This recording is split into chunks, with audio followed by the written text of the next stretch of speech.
ইহুদিদের সরদার নাম তার মুরাহাব। নাম কি? জোরে বলেন। মুরাহাব নবীজি বিজয়ের পতাকা তুলে দিলেন, আলী খায়বার প্রান্তরে চলে গেলেন। মুরাহাব আসলেন, মুরাহাব ডেকে বললেন, আলী তুমি কি আমাকে চিনো? আলী বললেন, নাম শুনেছি তোমার, বহুবার নাম শুনেছি। তুমি নাকি এক বিশাল পলোয়ান, বিশাল পাইটার, বিশাল যোদ্ধা। তোমার সামনে থেকে কেউ ফিরে যায় না। আলী তোমার কি কলিজা কাঁপলো না? এই মুরাহাবের সামনে থেকে একটা শত্রুও এখনো অক্ষত যায় নাই। মুরাহাব কয় কি জানেন? এই মুরাহাবের সামনে থেকে কোনো শত্রু এখনো অক্ষত। ডরাইব কি ডরাইব না? জোরে কোন। আলী ডেকে বলে, মুরাহাব চিনোনি আমি কে? না আমি তোমারে চিনি না, তবে নাম শুনেছি তুমি আলী ইবনে আবু তালেব, আবু তালেবের বেটা আলী। আবু তালেবের বেটা, বুঝতেছেন আমার কথা? বুঝতেছেন? আর বেশি কথা বলবো না, অল্প কয়টা কথা বলতে শেষ। শুনেছি আবু তালেব এর বেটা আলী, তুমিও নাকি একজন পালোয়ান। রে আলী তরবারি চালাও, আমি তোমার সাথে যুদ্ধ করায় প্রস্তুত। যুদ্ধ করায় কি? আলী কয়, মুরাহাব জানুনি মুসলমান নিজে থেকে কাউরে আঘাত করে না। কথাটা বুঝেন কিন্তু, আমার এই ইশারাটা কোথায়? ইশারাটা কোথায় বুঝেন কিন্তু। রে আলী আঘাত করো, আমি যুদ্ধ করতে প্রস্তুত। আলী ডেকে বলে, না না, মুসলমান কাউকে আঘাত করে না, জুলুম করে না, নির্যাতন করে না। যখন কেউ নির্যাতন করে মুসলমান তা প্রতিহত করে। মুসলমান তা কি করে? তবে মুনাফিকের কথা ভিন্ন। মুনাফিকের কথা কি ভিন্ন। মুসলমান কাউকে আঘাত করে না, মুনাফিক কাউকে আঘাত করে। কথা বুঝেন কি বুঝেন না? এখন নামে মুসলমান বেশি, মুনাফিকের সংখ্যা আরো বেশি। কথা কয় না? নামে মুসলমান বেশি, নামে মুসলমান, মুনাফিকের সংখ্যা। কাফেরের মধ্যেও আছে মুনাফিক, মুসলমানের মধ্যেও আছে। আছে না নাই? কথা কয় না? মুনাফিক মানে ওয়াদার খেলাপ করা। ওয়াদার, কথা কয় না? ওয়াদার, কারো উপরে জুলুম করব না করে। কথা কয় না? বোম মারা কি জুলুম নয়? পিছন থেকে আঘাত করা কি জুলুম নয়? ইসলাম কি পিছন থেকে আঘাত করা সমর্থন করেনি? কথা কয় না? আঘাত করা সমর্থন করেনি। মুসলমান মুসলমানের উপরে পিছন থেকে আঘাত করবে না। যদি মুসলমান মুসলমানের উপর আঘাত করে তাহলে এটা মুসলমান না মুনাফিক? কথা কয় না? মুসলমান না মুনাফিক? আলী বলেন, মুসলমান আঘাত করে না। রে মুরাহাব তুমি তরবারি চালাও, আমি প্রতিহত করব। মুরাহাব 6 বার তরবারি চালায়। আলী মর্তুজা রাদিয়াল্লাহু তাআলা আনহু 6 বার তার তরবারি ফিরিয়ে দেন। আলী মর্তুজা 2 বার তরবারি চালায়, মুরাহাবের ঢাল ভেঙে জমিনে পড়ে যায়। আল্লাহু আকবার বলেন। দেখেন 6 বার চালানোর পরে ঢাল লড়াইতেও পারে নাই, আর চালাইছে কয়বার? 2 বারে ঢাল ভেঙে জমিনে পড়ে গেছে। ঢাল ভেঙে মুরাহাবকে কতল করে জাহান্নামে পৌঁছায়া দেয়। আলী জিহাদের ময়দানে যুদ্ধ করে। জিহাদের ময়দানে কি করে? কাফেরদের সাথে যুদ্ধ করতে করতে আলী ক্লান্ত হয়ে যায়।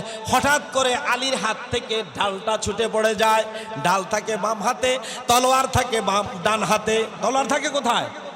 ডাল থাকে বাম হাতে, তলোয়ার থাকে। আলীর বাম হাত থেকে ঢালটা ছুটে পড়ে যায়। এই মুহূর্তে আলী দুর্বল হয়ে যায়। আলী যেই সময় ঢালটা ছুটে পড়ে যায়, আলী ছিলেন ইহুদিদের কামুজ দুর্গের গেইটের পাশে। সুবহানাল্লাহ কোন? কামুজ দুর্গের একটা ডাক দিলেন, ইয়া রাসূলুল্লাহ।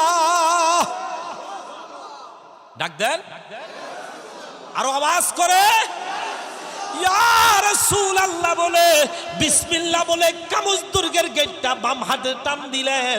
গেটটা দুর্গ থেকে ছিঁড়ে হযরত আলীর হাতে উঠে আসে। যুদ্ধ শেষ। এখন ডাল হিসাবে আছে কামুজ দুর্গের। কথা কয় না? কামুজ দুর্গের ইহুদি সব বিনাশ। ইহুদি সব কি? এবার কোন খায়বার বিজয় হয়েছে কি হয় নাই? খায়বার বিজয় হয়েছে কি হয় নাই? বিজয় করে আইসা আমার নবীর সামনে আইসা কয় আসসালাতু ওয়াসসালামু আলাইকা ইয়া রাসূলুল্লাহ, এই লন আপনার মাথা। সুবহানাল্লাহ কোন, এই লন আপনার কি? এই লন আপনার ডালটা ফালা দিছে। এখন ডালের কাম আছে, এখন ডালের কাম আছে, ডাল ফালাই দিছে।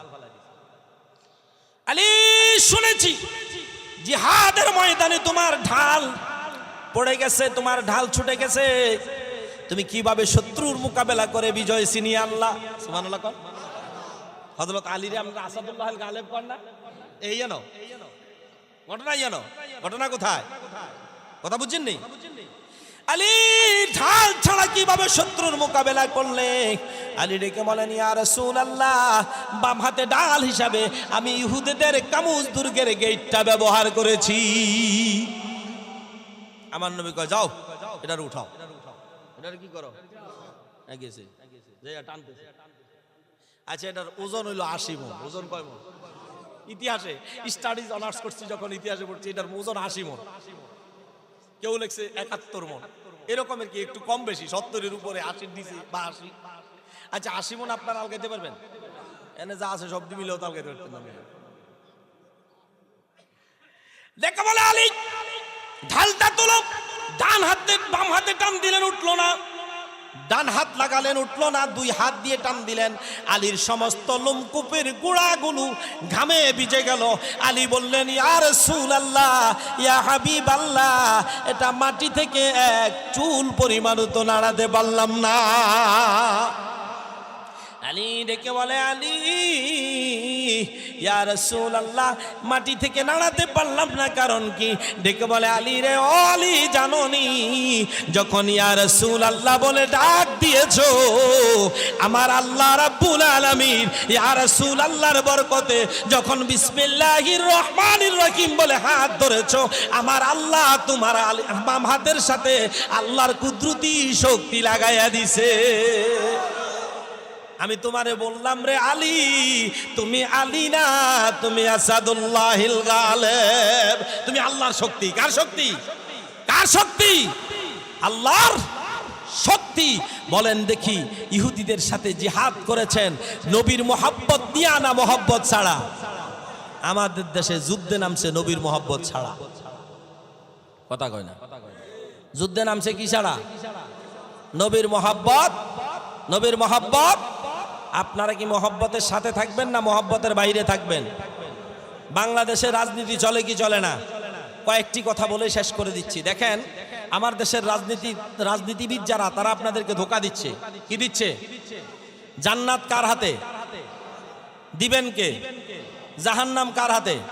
এই মাহফিলে যতই জিকির করেন আল্লাহ জাহান্নামে দিবে, কিছু করার আছে? আল্লাহ জান্নাতে দিবে, কিছু করার আছে? এখন আমার দেশের কিছু লোক আপনাদেরকে জান্নাত বিক্রি করতেছে, আছে না নাই? এরা কি ইমানদার না মুনাফিক? জোরে কোন। এই কথাটা বাদ দিয়ে সর্বশেষ এই কথাটা বলেই শেষ করে দেই, আপনাদেরকে সজাগ করে দেই। দেখুন আমার দেশের কোন রাজনীতিবিদ, ইসলামিক স্কলার বলছে যদি এই দল জিতে, আমি নামটা নিলাম না, এই দল জিতে ইসলাম জিতবে, এই দল হারে ইসলাম হারবে, চিৎকার দিয়ে বলেন নাউজুবিল্লাহ।